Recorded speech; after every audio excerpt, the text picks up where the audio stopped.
Social মিডিয়াতেও post হচ্ছে, ওই ছবি তো ভাইরাল হয়েছে।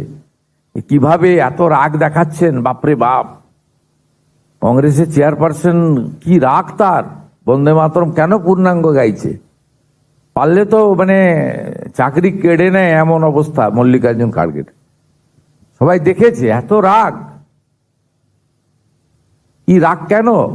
বন্দে মাতরম নিয়ে এবার এমন একটা রাজনৈতিক ঝড়, যেখানে প্রশ্নটা শুধু একটা গানকে ঘিরে নয়, প্রশ্ন উঠছে কেন এত রাগ, কেন এত আপত্তি, আর শুভেন্দু অধিকারী ঠিক কি নিয়ে এত বড় প্রশ্ন তুললেন। আর সবচেয়ে ইন্টারেস্টিং বিষয়, তিনি সরাসরি বলছেন বিষয়টা আর কিন্তু লুকিয়ে রাখার জায়গায় নেই। তাহলে আগে শুনে নিন শুভেন্দু অধিকারী ঠিক কি বলেছেন। কংগ্রেসের চেয়ারপারসন কি রাগ তার, বন্দে মাতরম কেন পূর্ণাঙ্গ গাইছে? পারলে তো চাকরি কেড়ে নেয় এমন অবস্থা মল্লিকার্জুন খাড়গের। এখানেই কিন্তু আসল কন্ট্রোভার্সি শুরু। শুভেন্দু অধিকারীর বক্তব্য অনুযায়ী সোশ্যাল মিডিয়ায় একটি ছবি ভাইরাল হওয়ার পর থেকেই এই বিতর্ক আরও বড় হয়েছে। তার প্রশ্ন, বন্দে মাতরমের পূর্ণাঙ্গ অংশ গাওয়া নিয়ে এত আপত্তি কেন, যা তিনি কিন্তু সোনিয়া গান্ধীকেই বলতে পারেন এক প্রকার ভাবে তিনি কটাক্ষ করেই কিন্তু তিনি বলছেন। তার কারণ আমরা যা দেখেছি সেখানে দেখা যাচ্ছে তার অর্থাৎ সোনিয়া গান্ধীর এমন কিছু আচরণ কিংবা এমন কিছু জেস্টার, এবারে যাই আমরা তা বলি না কেন, তো সেই দিকে লক্ষ্য রেখে এমন কিছু জিনিস লক্ষ্য করা গেছে যেখানে তিনি এখানে অসন্তুষ্ট কিংবা একটা বিরক্তি কিংবা তার কোনো আপত্তি, এইরকম একটা বলতে পারেন আভাস পাওয়া গেছে তার সেই ঘটনায়। অর্থাৎ বিষয়টা এখন তাই শুধু কে গান গাইলেন বা কতটা গাইলেন সেটা নয়, এর সঙ্গে জুড়ে যাচ্ছে জাতীয় গান, তার কথা, তার ঐতিহাসিক প্রেক্ষাপট এবং রাজনৈতিক অবস্থান সবকিছু। কি রাগ কেন? দশপ্রহরণ ধারিণী মা দুর্গার কথা বলা আছে বলে, তোমারই প্রতিমা গড়ি মন্দিরে মন্দিরে, এগুলো বলা আছে বলে, বিদ্যা দায়িনী মা সরস্বতীর বন্দনা আছে বলে। এবার একটু খেয়াল করুন তার বক্তব্যের এই অংশটা। অর্থাৎ শুভেন্দু অধিকারী তিনি বলছেন বন্দে মাতরমের মধ্যে দশপ্রহরণধারিণী মা দুর্গার উল্লেখ আছে, রয়েছে বিদ্যাদায়িনী মা সরস্বতীর বন্দনা, এমনকি সংস্কৃত ভাষার ব্যবহার নিয়েও প্রশ্ন তোলা হচ্ছে। কিন্তু এখানেই একটা বড় প্রশ্ন, কোনো ঐতিহাসিক বা সাংস্কৃতিক লেখার মধ্যে থাকা শব্দ বা ভাবের কারণে কি তার সম্পূর্ণ অংশকে প্রশ্নের মুখে ফেলা হবে, নাকি সময়ের সঙ্গে তার ব্যাখ্যা নিয়ে আলোচনা হবে? এই জায়গাটাই আসলে কিন্তু পুরো বিতর্কের কেন্দ্র। কারণ বন্দে মাতরমকে ঘিরে আলোচনা শুধু পলিটিক্সের মধ্যে আটকে নেই, এর সঙ্গে জড়িয়ে আছে বাংলার ইতিহাস, সাহিত্য এবং জাতীয়তাবাদী আন্দোলনের স্মৃতি। এই বিতর্কে শুভেন্দু অধিকারীর বক্তব্যের সবচেয়ে শার্প অংশটা কিন্তু এখানেই। তিনি কিভাবে বিষয়টাকে ব্যাখ্যা করলেন একবার চলেন সরাসরি আমরা শুনে নিই। সংস্কৃত বলা আছে বলে নাকি?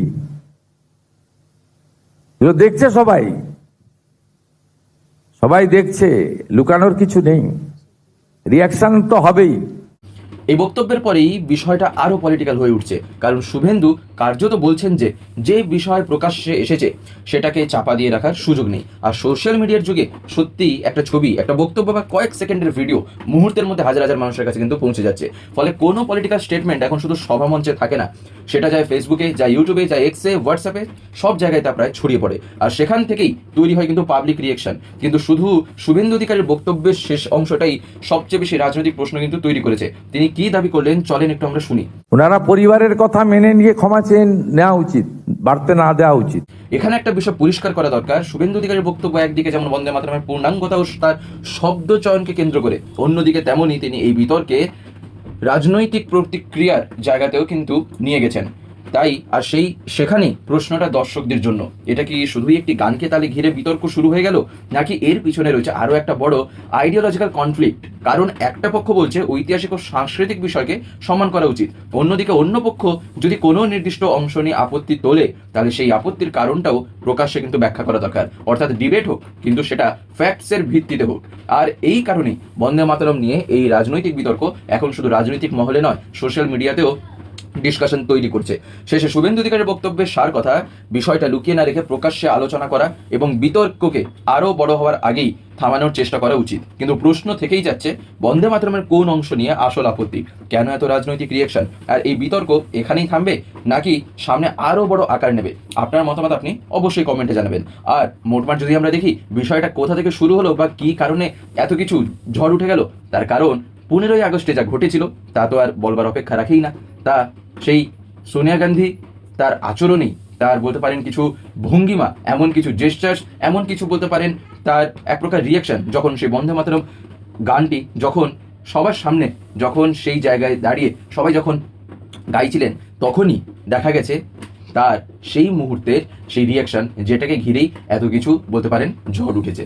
তাই আপনার এই সম্পূর্ণ বিষয়, আপনার মতামতটি কি, আপনি কিন্তু অবশ্যই তা কমেন্টে লিখে জানাবেন। ভিডিওটি তথ্যভিত্তিক মনে হলে লাইক করুন, আর যদি এর বিষয়ে আরও কিছু জানতে হয়, ঠিক এর আগের ভিডিওটাই যেটা ছাড়া হয়েছে তা আপনারা গিয়ে আরও বিস্তারিতভাবে শুনে নিতে পারেন। দেখা হবে পরবর্তী ভিডিওতে। ধন্যবাদ।